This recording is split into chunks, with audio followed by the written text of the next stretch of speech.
Now, this episode is brought to you by Squarespace. That's right, Squarespace. We love Squarespace. Get started with a free trial at squarespace.com with no credit card required. And when you're ready to purchase a plan, get 10% off with the offer code RU. That's squarespace.com, offer code RU. What do you want? What's the tea? Yo, tell me what's the tea? What's the tea? Yo, tell me what's the tea? What's the tea? Yo, tell me what's the tea? What's the tea? Yo, tell me what's the tea? Hey, it's RuPaul. What's the tea with Michelle Visage? Hi. Hey. Today we're going to talk about perseverance. Yeah.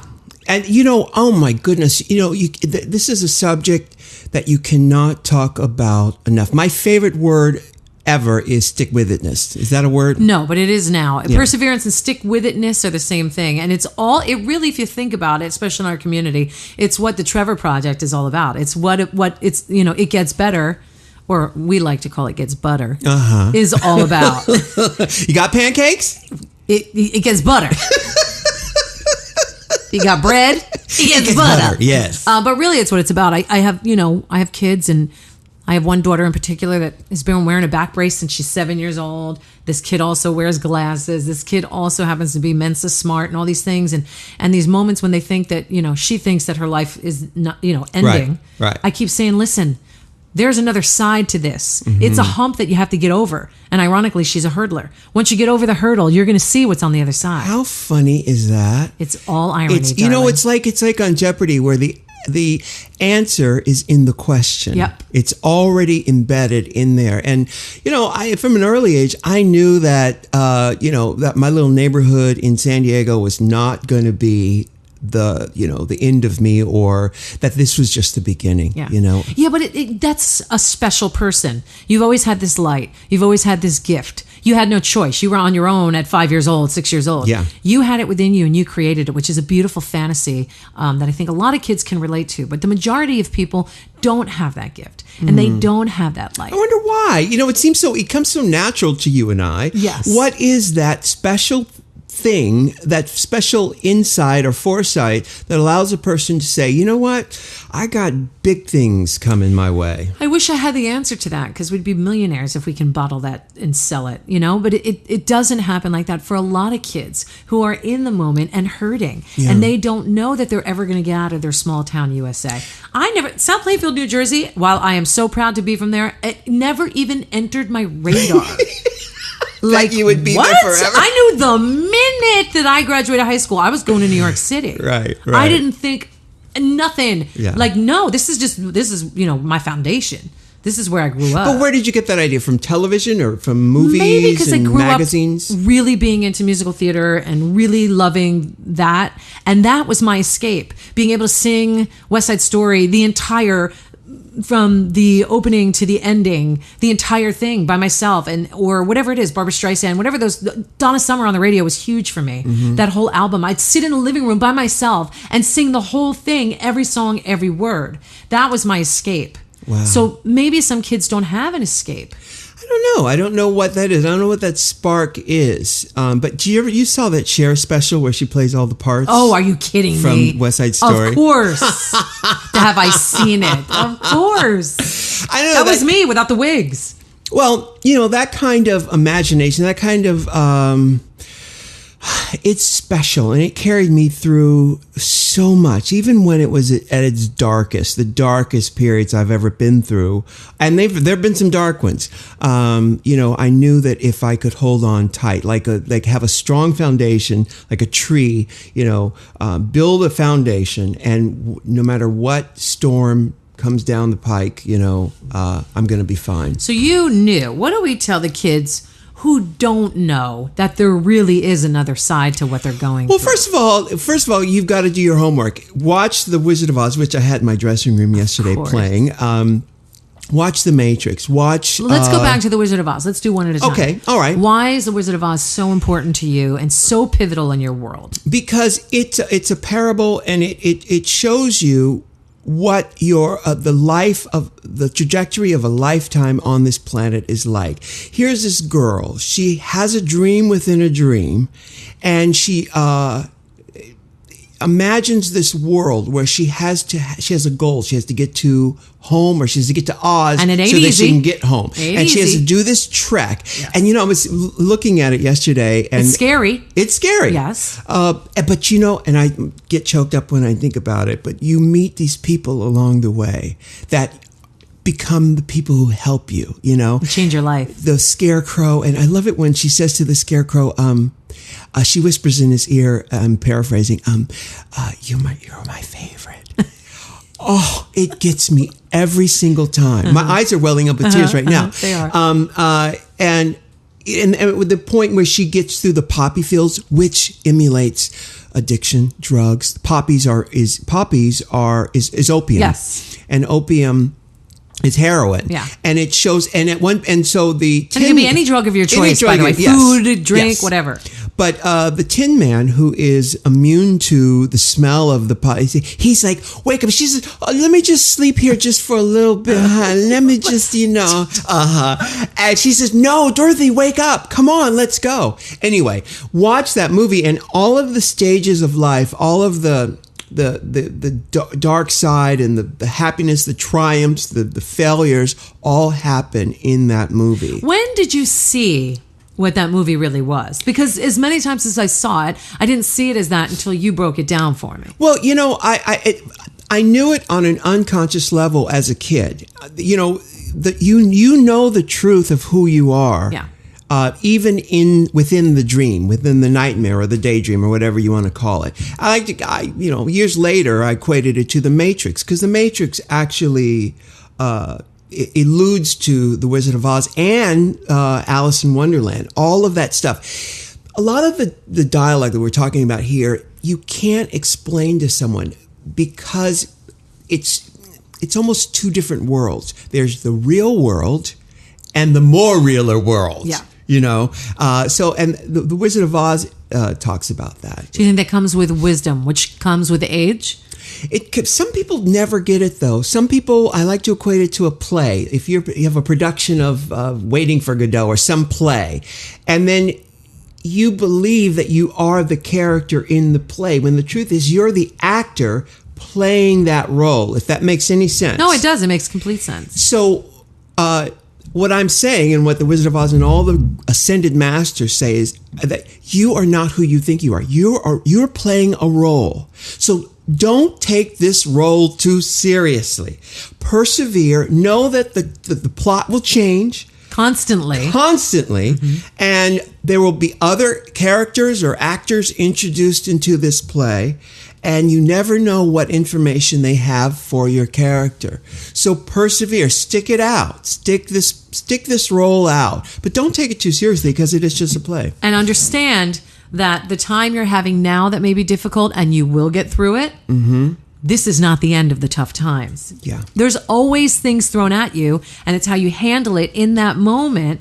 It's that grit, Yeah. that makes you a stronger, better, whatever adjective person. Yeah. That you are. And it really does pay off. I mean, to this day, I still go through it. And I'm sure you still go through it. I still go. That's part of it. But Yeah. I've learned to laugh at it. Right. I've learned to go, okay, bring it on. Yeah. Bring it on. But you need to get to that point to be able to laugh at it. Yeah. And this homework does help.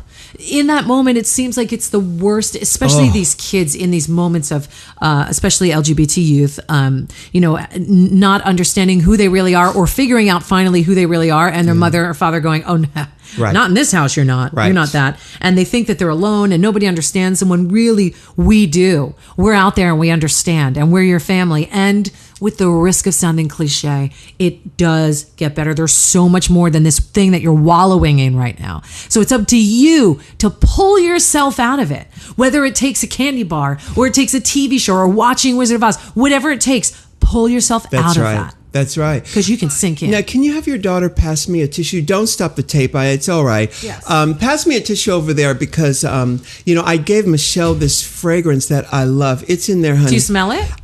Is it driving you crazy? No, Oh, okay. I love it. I'm wearing it now, too. It's just... I keep smelling my wrist. It does make my nose run. See, Rue had an issue with allergies and scents for the longest, which we talked about on the last show. Yeah. That's why Glamazon came about, because it was the first scent that didn't make his nose Thank you, run darling. and give him allergy reactions. So this scent that he gave me, as much as we love it, I guess it's triggering. I love it, but it I does love it too. make my nose run. But you know what? The thing about the perseverance, and we have a special guest coming up too who can really talk to perseverance and sticking. But here I am. I'm 53 years old, and I am at the top of my game right now. Sister. And you know, I've been a star for 20 years. Yes. I had no idea that the big payoff, and it ain't over yet, honey. That it better not be. It better not be. 'Cause I'm on that journey. Who knew? I didn't know. I did. Well, you knew. How did you know? I knew that for you.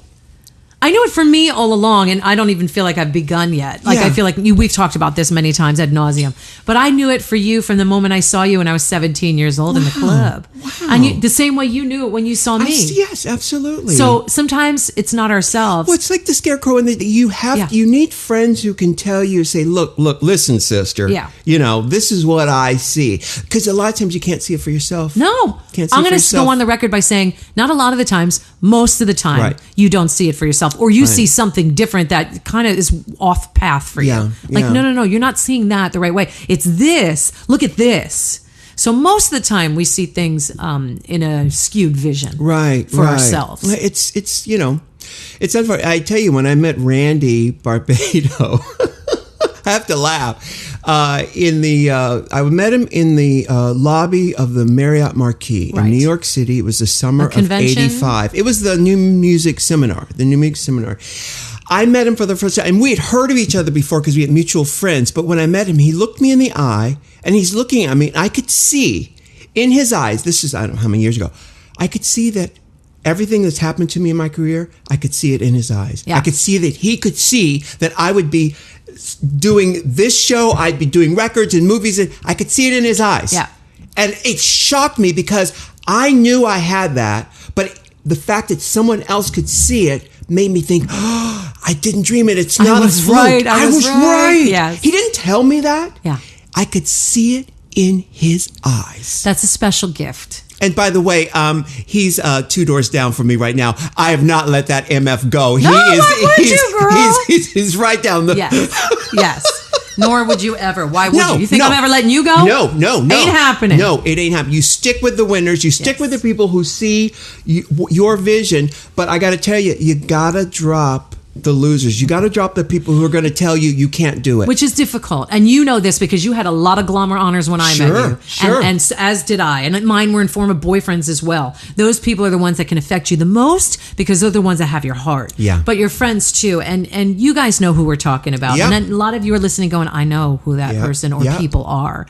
Making the cut is not easy, but it's so vital to your future. It is vital. Even if you're not in show business or have no showbiz aspirations, even if, you're in an office, you're in a career, fashion, whatever. McDonald's, I don't care what it is. Yeah. You know the people who are trying to get you down or trying to hold on to you so tight so you can't rise. They're trying to pull you under the water when you're just trying to float so you can survive and not drown. But there's something about hanging on to those people, especially if it feels a little bit like home, whether home was a terrible thing. You've heard the story of children who have been abused and stuff, who have been taken away from the abusive family. And when they get into a happy place, they only long to be back in that abusive situation. Of course, women too. Battered women, they finally get into a great relationship, they break free, and they seek out the people who, because they're used to it. Home. It's a comfort zone. Yeah, and breaking that cycle is tough. Is very, very tough. And when you recognize it, and going back to the whole being in a play scenario, if you could freeze the play you're in and go out into the audience, break that fourth wall, go out into the audience and look and see what's happening, figure out what the plot's been doing so far. You can figure out where it's going. You can change that plot, or you can assign yourself not necessarily a different role, but you can make your character break through or break free of certain chains or mental binds. So I like what you said about pausing it and looking at it and realizing, oh, this is a role I'm playing. This is not who I am. Right. I like that. That's heavy and very heady. It's very heady. But I like that. But, this life is not, there are many different layers. Depends on how far you want to go, and it's up to you. It's Yeah. up to you. I wanted deeper. You're smart. You're a smart girl. I'm smart. I wanted more substance. I didn't just want that superficial thing, and I couldn't buy it. I tried to play along with it for as long as I could. I had my moments, but it bothers me now, superficiality. It didn't for many years. I mean, I was a label whore. When I walked balls, it was all about that. There was always a depth. I think you were aware of that at all times. I was. There was a depth there. Yeah. But I appreciated it. Sure. And even though now I appreciate it to the sense, like, if you show me this, it's so, you can't take it with you. Right. There's so much more to life than all that superficiality. It's fun while you're young for a taste, but not a swallow. Well, if you are looking for substance, if you are looking for that deeper message, life as a way of making sure nobody gets out of this thing alive. And I tell you, some of the worst things that have ever happened to me in this life shook me to the core, forced me to look at my role in the whole storyline, and then work my way out of it.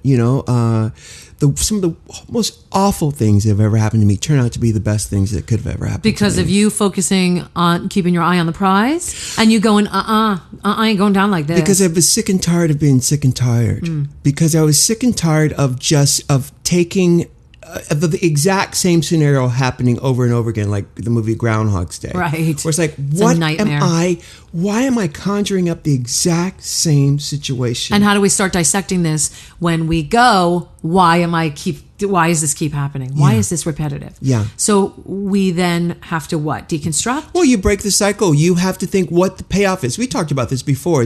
Judy says, follow the money. And the money may not be monetary. It may just be the payoff of how it makes you feel. Right. The payoff of being around rotten people may just be that, I feel comfortable there because it feels like home. I come from a rotten family, But and it's I not attract. benefiting you. But it's not benefiting you. Right. That's okay. not what I want in my life. Right. So the payoff has to change, and that's up to you. What do you place value on? Do you place value on being second fiddle, or do you place value on being the commander of your own, or being in harmony with the flow and the frequency of the universe? I love that. Love that. Yeah. It's like water finds its own level. What is it? Michael K. on D-Listed, he says, "Don't fight the ugly." Right. No, don't fight the hotness. Don't fight the hotness. People try to dress down, Ugly themselves down. It's I like, do it all the time. All the time. Every day I'm not shooting, I fight the hotness. You fight the hotness. Every day. Listen, honey, you know what? If I have any opportunity, I will change clothes. I know you do. I will dress up. I will dress Why? up. Because I am a star. I'm a star, and I dress like one. I love that. I'm not, and I dress like a slob. Well, no, you are, but you shouldn't do that. Joan Crawford said, look, if you want the girl next door, go next door. Yeah. She says, when I walk out of the house, I'm going to walk out of the house looking like Joan Crawford, movie star. It's so much work. It's a lot of work, but you know what? Just like the ruler of a country, it is your throne. It is your birthright. Own your power. Own your power. There's no two way. Don't be trying to. Don't be fronting. I'm gonna start that on Monday. It takes butter. I'm gonna start that. It gets butter. It gets butter. It gets butter. Sure do. Lots of it, all over my face. Well, all right. Now we have a very special guest, and we're going to talk about this issue because our special guest, we can tell them who it is. Yeah, Latrice Royale is coming up. She has been through it. And back again. And back again. One of the most popular stars, most popular drag queens to come most beloved to come through RuPaul's Drag Race. Yeah. And I'm going to ask her why, how, what's going on, what she's going to do. We want to know her story because, quite honestly, as much time as I spent with her, you get drips and drabs in a club, being all loud and stuff. Let's get the real Latrice story. I love it. I love it. And you're going to love her story. Coming right back. Yeah, stick around. We'll be right back with Latrice. Now, before we talk to Latrice Royale, let's take a moment to talk about Squarespace. Now, we received some great emails at RuPaulPodcast@gmail.com about your Squarespace websites. Now, this email here is from Jenny Lark. It says, "Hi, Ru and Michelle. I just wanted to say thank you for your podcast. It is such a pleasure to hear you two in conversation. And I really appreciate the topics you choose to focus on. The recent episodes about depression and meditation have been particularly impactful. It's really powerful to hear two people I admire so much talk about these issues so candidly. I also have a Squarespace website, and it makes me really happy that they're supporting you guys. My site is jennylark.com. Squarespace is awesome, and the fact that they support you makes me love them even more. As I've been listening to the universe's stage direction, my path has shifted a bit, and Squarespace makes it really easy to reflect that on my site. Anyway, thanks again. I wish the podcast went out every week. Love, Jenny." Now, of course, that's jennylark.com, JENNILARK.com. And, this is great for Jenny. She's an artist. She's a pop culture enthusiast, a musician, an actor. And Squarespace allows her to embed her SoundCloud into her website. She's got her acting resume in there, her music videos, her journal. It's all there. Merchandise, it's perfect. Now, if you want to get a free trial with no credit card required, just go to squarespace.com. Now, when you're really blown away and you're ready to confirm a plan, use the offer code RU to get 10% off. It's really easy. You'll be getting a great deal and helping to keep What's the Tea free. That's right. Thanks again to Squarespace, and keep sending in your websites to RuPaulPodcast@gmail.com. And remember, squarespace.com, offer code RU. Hey, it's RuPaul. What's the Tea with Michelle Visage. We have a special guest. It makes me so happy when we have special guests. I just love it, and this is a really special guest because here is someone who has come so far. Of course, one of the stars of RuPaul's Drag Race, And no doubt, Latrice Royale is in the house. What? Hey, honey. So get the microphone. There's the microphone. Our face. All up in my face. Get that microphone out of my face. Latrice M.F. Royale. Yeah. Welcome to the podcast. Thank you. Now, I want to hear all about what you've been doing in your career. Hasn't she been doing? I want to know about all the countries you've been to. But first, let's just get some backstory. Where are you from originally? I'm from Compton. Right? You're from Compton, right here Is in Compton Los the Angeles. jungle? Or is that Watts? Not quite. Okay. Watts is the jungle, Okay. baby. You don't want to. Yeah, but the jungle is over there. Is those apartments over there off of Crenshaw, like near where Rodeo turns into Rodeo? Real quick. Yeah, real quick. Like that. Real quick. So for people who don't know Los Angeles, but it probably happens in every city in the United States. Oh, it's just right across the railroad track. Yeah, you cross the railroad track and names of places change. Yes. Actually, in Atlanta, I think you cross a certain street, as I lived in Atlanta for many years, and then they would change the name of the street if it turned into where the black folks lived. No, they did. There's always a Martin Luther King. Well, always turns into that. Well, but this is years ago. I think there's a street called Boulevard in Atlanta. Boulevard turns into it's been so many years, but they would do that anyway. So you're from Compton. From Compton. And CPT. You born and raised in Compton? Yeah, born in Torrance and raised in Compton. So I was a young teen. And when did you leave Compton? We left Compton my 8th grade year, middle school. Okay, so 13. So 13, 14. Where did you go from there? We moved to Pacoima.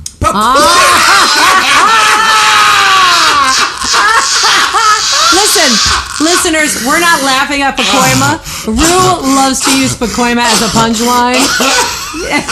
And who knew?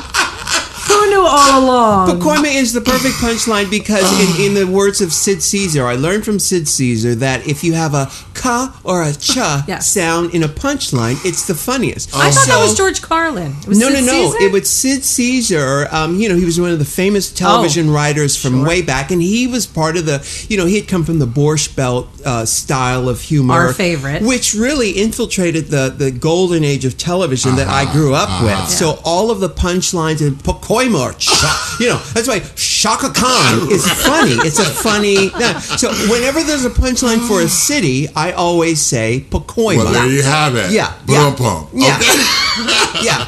And you lived in Pacoima for how long?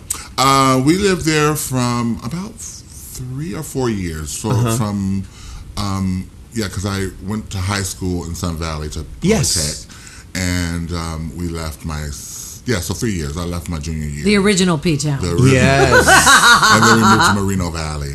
And Moreno Valley is where? Just East Riverside. Oh, the IE. Yeah. Moval is in the IE. Exactly. Yes. Gotcha. And was the idea to get away from Compton because it was just so rough and tumble? Absolutely. And was it? Yeah, it really was. I mean, I grew up, my brothers were gang leaders. Like, they ran the neighborhood. Wow. Like, Nutty Block Crips. And you knew that. I don't want to shout it out, but that's what it was, you know. And then...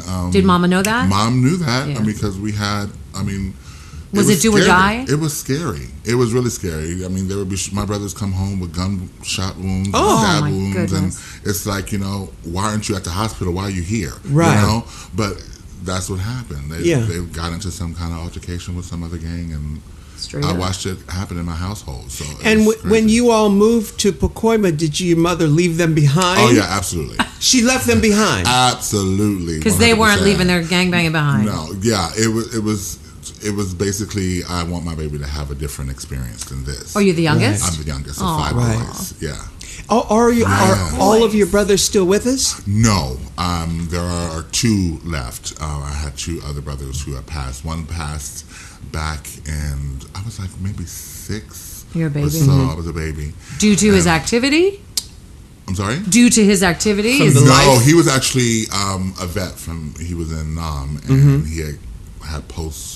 Oh my God, it was terrible. Like, I didn't understand what was going on, but it was a real sickness. And You've been through it, baby. yeah, I've been through a lot. And then fast forward, when you auditioned for RuPaul's Drag Race, you were living in Florida at the time, Yes, I believe. that's Yeah, where Latrice was born. Yes. I see. And what, you were in Tampa or? I'm in Fort Lauderdale. Yeah, Are you still there? I'm still in Hollywood, she's still in Florida. Fort Lauderdale. Yeah, I'm still there. Yes. In Wilton Manor? Or? And that's where I work. I work in Wilton Manors in South Beach. Splash is your bar? Hunters. Hunters is your Hunter. bar. Not George's Alibi. My alibi. Same plaza, different bar.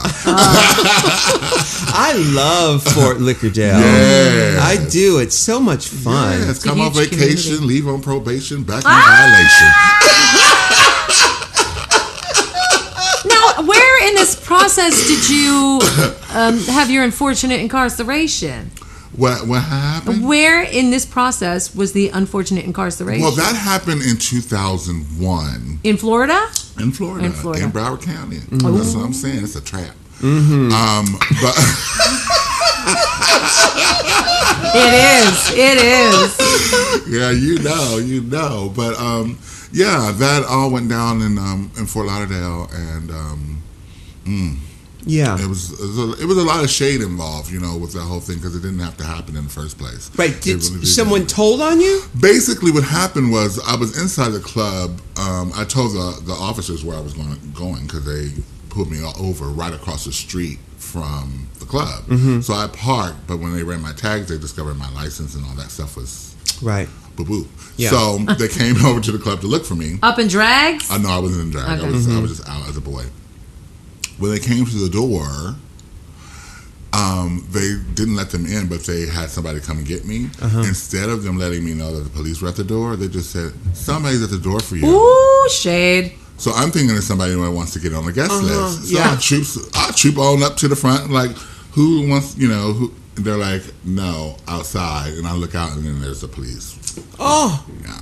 Oh my goodness. So I was like, I felt kind of like set up by my own people. in a Yeah. way. Yeah. That must have been Little bit. tough to overcome. That was, yeah. And then how much time did you serve? I was sentenced to 18 months. Yeah. It was my first, and it was a real minor Infraction. infraction. It was the lowest of felonies, Right. But they sentenced me to 18 months. I went in. The processing was horrible. So, like, I did some time down in the South Florida Correctional Facility where everybody gets processed. Did they put you in the gay unit? No, baby. They didn't. Generally, everybody's in general Gen Pop. population until you get sorted out by classification. And so you're with hardened criminals like rapists and Oh, my murderers, goodness. and you don't know who you're with. Crazy people. No, you're a big boy. Were you scared? I mean, on the inside, you're a little bit scared, but you know, you got to keep your head up. You know, don't let them, you know, and Right. like I always use my size, you know, I give you that look like you try it if you want to. Right. But you know what? You're going to limp back. Trust me, bleed. How long were you in the processing? I was there for a month. Were you month? Oh really? my God, it was Oh horrible. my goodness. Yeah, that's the longest 30 days ever. And that's when you're in the Gen Pop. And you're in the general pop, and then like the thing of it is like you don't know when your date is. It's like a lottery. Yeah. And it's like until you get a bed somewhere, another your final my destination. gosh. Yes, That's it's- terrible. So what had you done? What did you done to wind up 18 months in the pokey? So when I Pokey. when I was arrested for the crime was I had possession of a Klonopin, was a prescription drug. Yeah. And it's a felony. I thought you said a colonic, but okay. Klonopin. Yeah, no, Gotcha. colonic is not a felony. That's Completely different. That's a vacation. So who ratted you out for the Klonopin? No, there wasn't that. It was when I was going to get arrested for my license anyway. Oh, okay. But when they were, you know, empty out your pockets, whatever you have in your Shoot. pockets, that's what. Wait a minute. Okay, back up. So, all right. So you had offenses on your license. Yes. She was driving on an expired, suspended. Suspended and expired. Oh, girl. Suspended, expired license, and my tag was expired. So Okay. I didn't have no tags. Right. So yeah, and the ghetto. Yeah. Girl. And then you just happen to have a Klonopin on you. Yeah. As one does. One does. Yeah. I mean, I literally, you know, when you say, "Oh, I was holding it for a friend," I don't do it because I don't have anxiety. So Right. it was really for one of my Oh, friends. no. So when he was coming, that's what I really thought was at the door. Yeah. The friend coming to collect the Klonopin. Yeah. Oh, my goodness. So then there you are. And so now. you go. I got put on probation against my attorney's better. You know, he was like, "You don't want to do this. You want to try to do this drug court thing. You know, it'll be over." But it just wasn't syncing up with my work schedule. So, and they kept changing the meetings. So I had to go to regular probation, which you're going to violate. And sure enough, I violated on a technical for not reporting. Oh, dear. So when the judge told me, well, not the judge, my probation officer told me, "You're going to have to come in. And when you come in, I'm going to have to arrest you." I was like, "Well, I need to get a hold of my lawyer." And so talked to my lawyer. He was like, $1,500. I told you so. And I was like, "Well, I got to get this money." So I put off going in so I can try to get money. And I just never went back to report. And so when I got pulled over, that was the end of that. So I really, see. there's a bunch of it that's your fault. Oh God, yes! Yeah, I yeah. took complete. Like I owned up. to Lesson learned. Yeah, no, that's what I said. I said, don't ever put off something out of fear. You know, you got to put on your big boy draws and like really. I completely owned it. Yeah. And I did it in court, and that's the only thing that really saved me because she was the judge was I was facing 5 years Oh, dear. Stop. just because she For was that? she was angry. Oh. She was angry. She was angry. Why is she because so mad? I was like, "Girl, why you mad?" And she was a black woman too. So he was like, "She's gonna give me some other tough love." And she's like, "You're going to prison." She's going to make you an example. Yeah, and that's exactly what she said. And she said, "You make a mockery of the Justice system. and you think this is a joke?" I said, "Absolutely not. That's the furthest thing from my mind." I said, "I understand, you know, that ignorance is no excuse for the law, and I actually am letting you know how sorry I am, and now that I know, you know." But then when I was in it, I was in a completely different mind frame. Of course. So as I spoke more, and then I had people do character witnesses that came up. She allowed that, which is really not common. She just sentenced me to 18 months. And how much did you end up doing? 18 months. I did 6 behind the gate, and then I went to work release, which is like a halfway house. So you wear regular check clothes. in You and- check in. You sleep there. You got your anklet? No anklet. But you can go on a furlough. So you have a sponsor who can come pick you up on the weekend, and you can go home and for like 8 hours. I know what that And is just- because you watch Orange is the New Black. Oh, well, yeah. So, learn a lot. You're reliving You're it. reliving it right now. Yeah. So I used to go out on furloughs, and that helped. And during that process, Were you allowed to work? yes, that's the Okay. whole goal. So you have to have a job. Okay. And Is a they drag take queen your allowed money. to be a job? No. That's what I It thought. has to be. I worked for online Yellow Pages at the time. It had to be legit. Online Yellow Pages. Yeah, and let me tell you what a blessing that was, because from that job, I was able to have access to a computer and a phone. Right. So that whole entire time, I was talking to my people and set up my MySpace page. I helped set up my other friends' MySpace page. I was checking my voicemail because my phone was still on. Yeah, you were hustling. Yeah, I was still really working from jail and like getting my life on Right. track for what Now, I'm That's now, amazing. did they tell you? You said you could do anything you want, except you cannot be a drag queen during this period. Yeah, that is not acceptable. Right? How did they tell because you it's- that? Because it's a nightlife job. And I we have, see. We have a curfew, so Right. And daytime drag really is not cute. Not cute, girl. No, you don't make a lot of money in daytime drag. Only for pride parades, right? Now, when you look back on this whole ordeal, which was almost 15 years ago. It's a long time ago. Wow. Yeah. In hindsight, what did that mean? What was the real purpose? There's the obvious thing of, don't get caught with Klonopin and don't put Right. things off and all that. But on a personal level, for you and your storyline, what was the meaning of that? Well, I got so much out of being in that situation. I really got in touch with my inner strength and really tapped into my mother, because everything that she instilled in me and all my worst fears were all happening at the same time, and I was just like, what how do I get out of this, and how do I come back from this?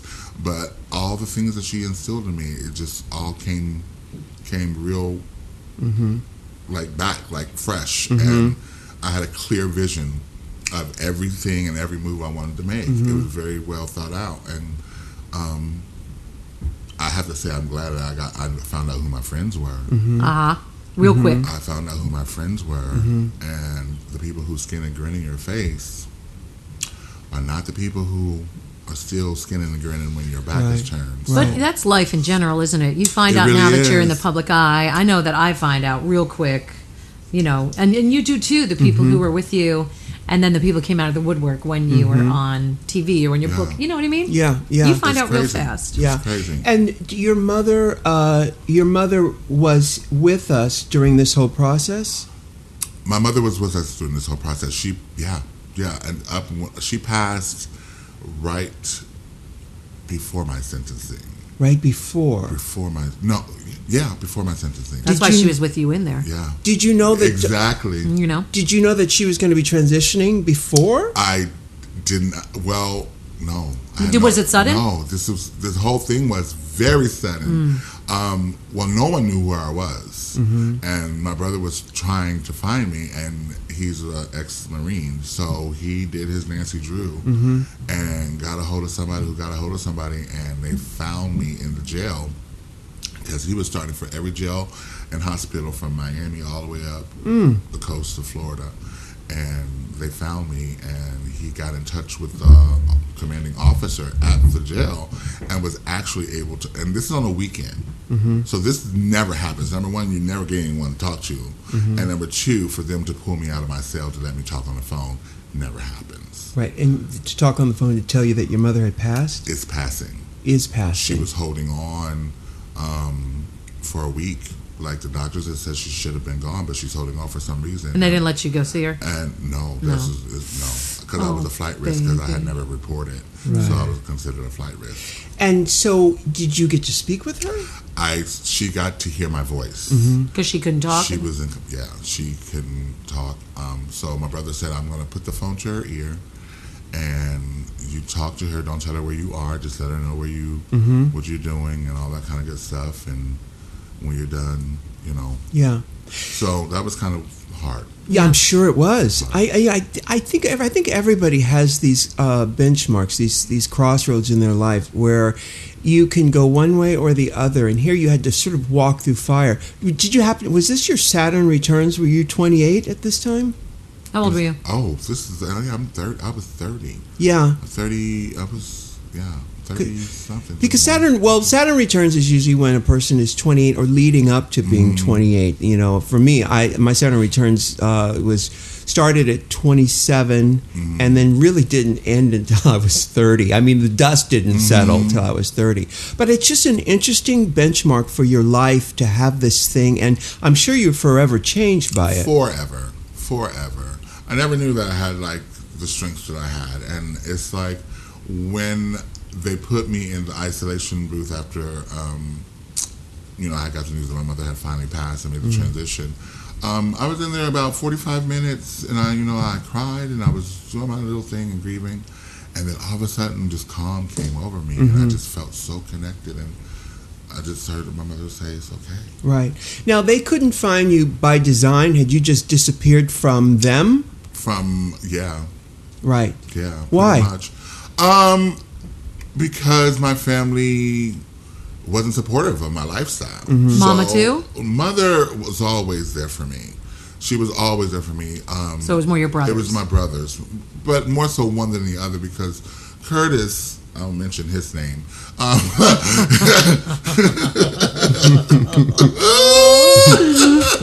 We'll leave out the other one. No, Curtis, he's always been accepting and loving and supportive, and whatever with the lifestyle, he's like, you're my brother, you're my baby brother. So he always was there for me. But it was just at a time that he was out of country, and then I didn't know where he was, and he didn't know where I was. He's the Marine? He's the Marine. Yeah. So he traveled all over the place, so I never really had a clear picture of where he was. Right. So I guess 2002, 2003, you're free of... No. This is what happened. See, this is why she was so mad. The offense happened in 2001. The violation happened in 2002. Yeah. So I didn't report, and they didn't get me until 2006. I see. There you You're go. running from the law. There you go. I wasn't running. I know you didn't. When she was like, you were hiding and running, I said, no, I don't. I said this. That's why I was confused. I was like, I wasn't running. I had my phone bill. Right. I had my light bill. I had my rent. I had everything is right there. Like, right. If you wanted me, I thought, if they wanted me, they're gonna get me. Yeah. But true. Yeah. So 06, and then so when were you out of? I got out of 07. 07. So 07, and then Drag Race we started shooting this show in 08. I think it came on the air in 09. We filmed it in 08. I think it came on the air in 09. Don't ask me, because I just don't. I don't know. That's about right. Yeah, that's about right. And you auditioned for the show in what year? Season what? 2011 for season 4. Season 4. Season 4. So that was the first time you auditioned? Yeah. Yeah. I remember the audition Do you tape. remember tape? Because it's a bunch of the producers and I, we sit around and we take them home, and then we come back and meet together and go, who do you like? Who do you like? And we unanimously said, I like this one right here. I love it. Because you do, in the thing, you were doing Pat Hodges' song. You make me feel good. You make me feel good. Yeah. Oh my goodness! Now, I'm sure for those who've never seen Latrice Royale is. Are you taller than me? I think you we're are. about the same height. 6'4"? 6'4". Yeah. And she's a big girl. Yeah, she's a big girl. Large. She is in the audition. She is on the boardwalk in Miami. I think. Ocean Drive. Yeah. Doing this in the daytime drag. Yep. In the daytime. Lip syncing for a restaurant or a bar or something in the daytime, doing this Pat Hodges song. Hunty. Did anybody know that song? Were there any black folk up in the room? Because I did not know this song, because later when you got on the show, I said didn't know I didn't know the song. I didn't know the song. That is shocking. Now, I know who Pat Hodges is, because Pat Hodges was it Faith, Hope, and Charity, or Hodges something? And so she was part of a group. Oh, yes, Pat Hodges was part of. It was either. Sounds like a 4th grade teacher. Yeah, it does. It does. Mr. Hodges. Yeah.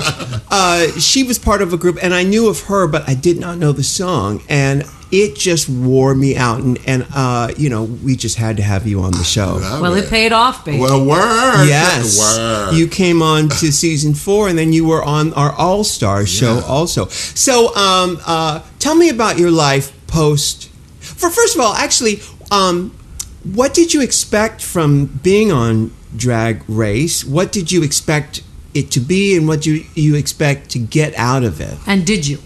Okay. That was good. That was very Chanel. Yeah, that was three questions in one. Okay, so I'll do the first question, which is what did you expect? What did you expect from Drag Race?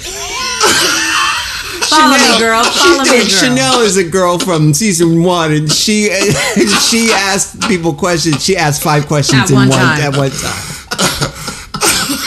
Which we always do, by the way, you and I. Yeah. Follow me. What did you get out? Yeah. No, what I expected, I didn't know what to expect because,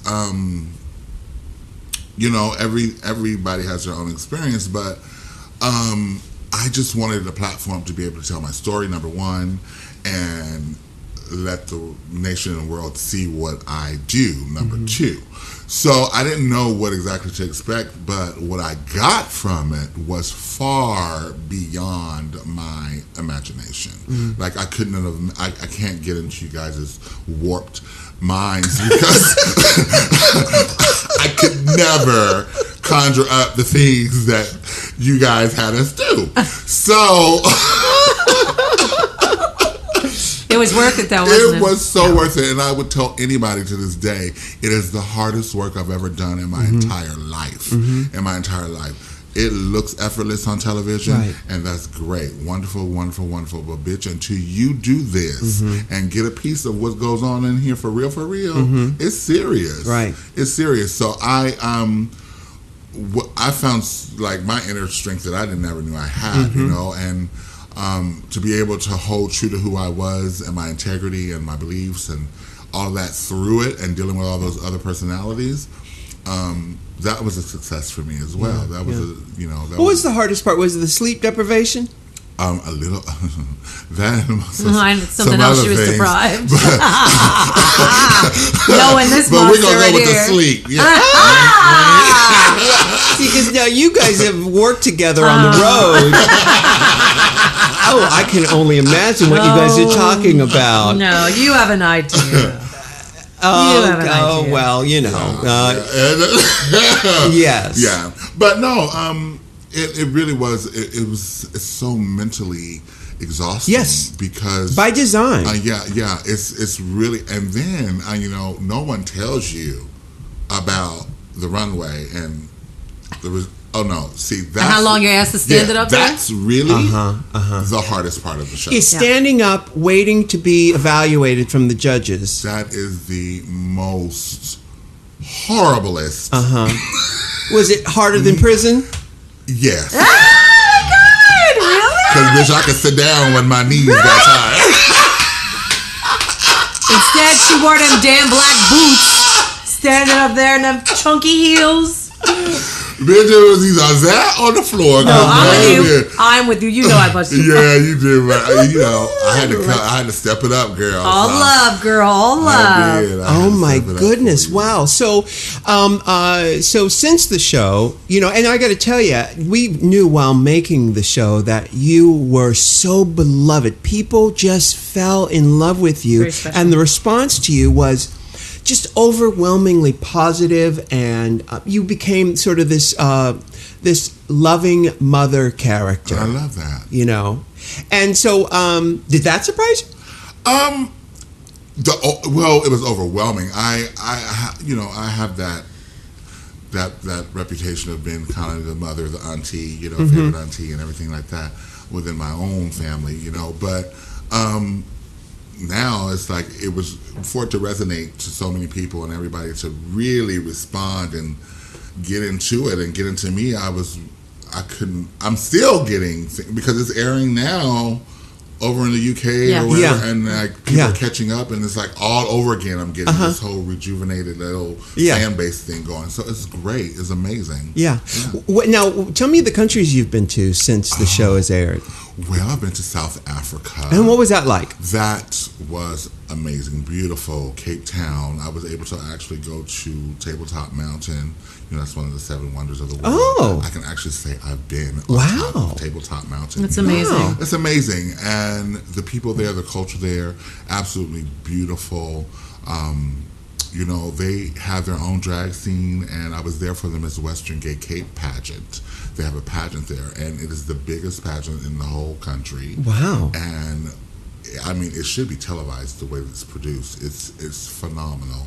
And what shocked me was the support they had from their families. And we're talking The kids? the The queens? draglings. Yeah, the draglings are starting at 16 and Yeah. 15 there. So they're literally, mom and dad is driving them to the pageant. How sweet is that? Amazing. I love it. Amazing. I love so it. it's like, you know, that it kind of hit home for what's going on over here. Sure. You know, I mean, it's like we need a little bit more of that. Yeah. Yeah, we could learn a thing or two from that. Yeah. And where else have you been? So I've been there. I've been to South Africa, Australia, to... Where in Okay. Australia? We're not. I started off in Sydney, went to Melbourne, Brisbane, Oh, Perth, good on ya. Adelaide? Adelaide, and Gold Coast. So And you you've went, been to the UK. Been to the UK. I did London, and I did Scotland, and I did Amsterdam. didn't you go to Italy I also? went to Italy. But she went I there did. on a vacation, right? No. Where'd you go on a vacation? Hawaii. Hawaii. I knew one of them was a vacation. Wow. You're How was Italy? And I just got back from Ireland like last week. Oh, Yeah, I was in Dublin and You did Belfast. Belfast too, didn't you? Yeah, Belfast. Yeah. Aaron Gobra. So this has just been amazing. Now, could you have ever imagined that this would have happened at this point in your life? No, but I'm so thankful that it has, because you know, when you become a certain age, you have goals and you want to have your life on a certain track. And at 39, when I auditioned for the show, I was at a crossroad in my Right. career, and I needed a huge change. And I just felt like it was my time, because I had watched all 3 seasons, reading the house down, you know. And so, like, I was like, well, I'm going to go ahead. And on a whim, somebody was like, bitch, you should do it. Yeah. And I didn't tell anybody. And I well, it was very underproduced. You saw it. Right there, honey. This is what you get. Producer, not producer. This is the thing. You are such a strong character, such a lovable character, and so talented. And what I love about you is you lip sync in the old school fashion, which is you get to understand. You understand what the material is. You know what the singer, the original singer, is trying to convey, and you actually add to that. And if you've seen Latrice lip sync on our show, you did Natural Aretha. Woman by Aretha, and you did a Gladys Knight song Yeah, too. My Imagination. Oh Yeah. my God! See, you know, I come up in the drags in Atlanta, where that was the tradition, Yes. where you did the divas, and you had to divas. know your words, you had to understand what the material was about, and that's what you do, and that's what makes you such a strong, enduring, lovable character. As we say, character. She also goes there. I mean, I get to see her perform a lot on the road. And what I love about Latrice is she doesn't let her stature get in her way. She uses it to her benefit and camps up off of it, but stays all high glam and like gives the children what they want. I love it. The house down The boots. house down boots. Yes.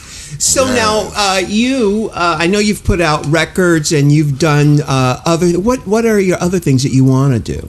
Well, you know, I own a management company as well. Oh, you manage other queens. I do manage other queens, and we're in our 3rd year. It's going really well, you know. Really? Yeah. How do you, you know, because we've talked about it with the production company here of like managing the queens, but it's too much of a headache. Nobody wants to be a Baby. babysitter. You have no Thank idea. you. have no idea. Let me tell you something. I mean, I can just tell you. But you don't handle it yourself, do you? You got people. I'm very hands-on. Oh. I'm very hands-on because, like, with anything that has your name attached on it or to it, you have to have your DNA in it. Right. And, like, if it does not mimic the image that I try to uphold, Yes. then we have a problem. Yes. So I'm very hands-on. Right. Yeah, got it. And so, like, you know, we have girls who don't get it, you know, with anything. You know, they just don't get it. They're not business savvy. There's no school or university for this. Right. But, baby, I'll give you the quickest lesson real quick. Yeah.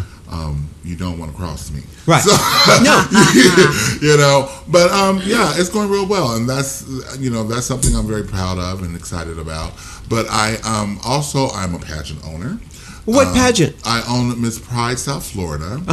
And it was a local pride pageant in my community, and I'm a farmer. But then they didn't really want to deal with it anymore, so it didn't happen for like 7 years. So I was like, I want to bring this back. Now I'm in a position where I feel like I can promote. Oh, wow, that's interesting. So I actually, you know, bought the pageant for $1. It was awesome. $1. $1. What? Yeah, because it was awesome. So, so now that can still be, you know, we can have our symbol of excellence in our community. And so I decided to go one step further with that and decided, I'm like, you know what? We have all these other pageants. We have Miss Gay Continental, Miss US of A, EOY. We have all these pageants, but we don't have a pageant that represents who we are. Why isn't there a Miss National Gay Pride? So you're gonna take it on the road.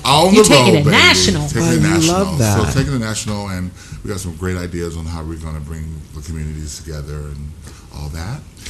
And I'm also doing, I'm working with Freedom to Marry and Sky Vodka. We're doing a campaign called Toast to Marriage because, you know, I'm ordained and I've been doing marriages. That's right. Yeah. That's right. Yeah, so I performed 3 this year. I have 2 more scheduled, but we're doing this whole nationwide campaign, and we're actually doing a tour from city to city to get people involved with marriage, you know, winning marriage in all 50 states. I have to tell you, I'm ordained, you're ordained. There's nobody in this world I'd rather have marry me than Latrice. Wouldn't that be gorgeous? That'd be that would be amazing. fabulous. I do renewals too, if you want to do Renewals? if you want to do your vow. I love that. Now, we touched on something a minute ago with the management storyline where you there's no fast track to getting people to understand what a professional work ethic is. And, you know, it's something that resonates in me because we have a lot of girls come through our show and they immediately get famous very fast. And I wish, but, you know, I don't know. Is there a way to fast track someone to understanding what it takes to maintain a career? I think you have it within you, and it's either there or it's not. They can learn by example from somebody like Latrice, who, if that's their mentor, it's like a drag mama, whatever it is, you look up to somebody in life, you can learn. But I think work ethics are instilled, like they're just there or they're not. Yeah, but you know, unfortunately, by the time a person learns it, the career is over. It's over. Quite possibly. You know? You got to ride this wave while you got it. Yes. Because I'm very blessed and I'm busy. As if the show I'm still on TV. Yeah, right. Yeah. You know, my calendar is still filling up, and I'm very blessed in that regard. But you have to keep your irons in the fire, different fires, because no one little thing is going to keep it going. Some people aren't made of that. Well, you know, I grew up reading all the books and following the Motown stars, and they made all of the textbook mistakes by having their, you know, being managed by their boyfriend or, you know, or a close friend, and they got an investment in this over here, or they're going to leave the label and do something. You know how that goes. Yes. Yeah. And it's really crazy, and I see it from time and time again. You know, what do you do? Have you ever dropped any of your clients? Yes, I'm in the process of dropping some more. Yeah. For all the reasons that we can imagine. She got the chop. Yeah, they're getting the chop because you know, it's like this is I can't. Right. Now, are you able to book girls who have not been through the RuPaul's Drag Race? Yeah, well, yes, absolutely. You have some. You have a few, right? I do. I have quite a few girls who come in through the pageant route because as a part of your prize package, you get signed to my management company. You know, and we do a year contract, but then if you are working and we'll renew you. So, But yeah, so yeah, I do non-RuPaul girls as well, and I have a drag king. You know, look, I'm going. That's all right. So you handle drag kings too. There's a. We have one. Yeah, from here. From LA. From LA, Long Beach. Huh. Why is It'll come to you. Yeah. No, it'll come to you. Yeah. So you're handling this. We were talking about this in my dressing room a minute ago about the Beauty and the Beast template, where you've got like people like Berry Gordy and Diana Ross and Mariah and Tommy Mottola. Yes, and then Celine Dion and Renee Jean von Richtenstein. Renee Angelil. Hello, Renee. Yeah, and how that works, how that Beauty and the Beast, and having someone who has peripheral vision and can see you from different angles is so important. And some very few people have that for themselves. Madonna has it for she's herself. like the only one that we can think of. Yeah. But that's why she's constantly alone, and I really believe that is because she has so much in her head that she wants to do alone. Right. She doesn't want people. Right. Giving her input. Yeah. Well, but managing a career, you got to have someone else who can, keep the home fires burning and That's why keep. her publicist was with her forever, Liz Rosenberg or whatever. Well, she's still with her. That's what I mean. Yeah. She's the only one who could tap that ass. Yeah. You know? But managing a career is not easy. It's not easy at all. No. And it's also hard to find someone to manage your career. Yeah. That thinks the same way, that allows you to have your vision, that can see your vision with you. It's hard. Yeah. It exists, but it's difficult. So what's on the horizon for Latrice Royale? Well, I'm always evolving and trying to do things that influence our community in a positive way and bring people together. And how many days a year are you on the road? Oh, a lot. It's easy to tell you how many days I'm home. I'm usually home on average maybe 2, max 3 days a week. Maybe 2 days a week. Because I don't count the travel day. Yeah. So 2 days a week. I'm on the road. And you have a website, babe? I have a website, latriceroyale.com. You can get all the information's on there? Merchandise, my travel schedules, where I'll be, who I'll be doing, all that. I love it. I am so proud of you. Thank you. I am so proud of you. Thank you so much, because you have opened a door and given us a platform. We've all been afforded this amazing opportunity, and what you've done for drag is just undeniably the bee's knees. Thank you so much, Latrice Royale. And thank you for coming on our podcast. Yeah, this is fun, baby. Definitely fun. Thank you. I love it. Bye. Bye, Latrice. All right. So, Latrice, wow, what a story. I loved hearing that. Amazing. If that doesn't get you motivated. Yeah, I don't know what would. A Twinkie. Do they start making them again? Yeah, they're back again. Oh, okay. They wouldn't keep them off the shelves that long. They were selling them for $100 on eBay when they said, No. Girl. Oh, my God. Yeah. I used to love Hostess honey buns when I was a kid. I used to like Suzy Q's because they had the most cream. Oh yeah. Oh, I love Suzy Q's. Yes. Yeah. And then I loved. And I love the chocolate covered. Are those the ho-hos? No, ho-hos are like ring dings. Wait a minute. There'd be ho-hos and there'd be ring dings. Oh no, I love the ding dongs. The ding dongs. Then there's ding dongs. Oh, I love those. I love. Do they still make those? Yes, they're there, girl. Snowballs, Suzy Q, Devil Dogs. Was never a fan of the snow dog. Snowballs. Never a fan of those. That's not what I heard about you. Well,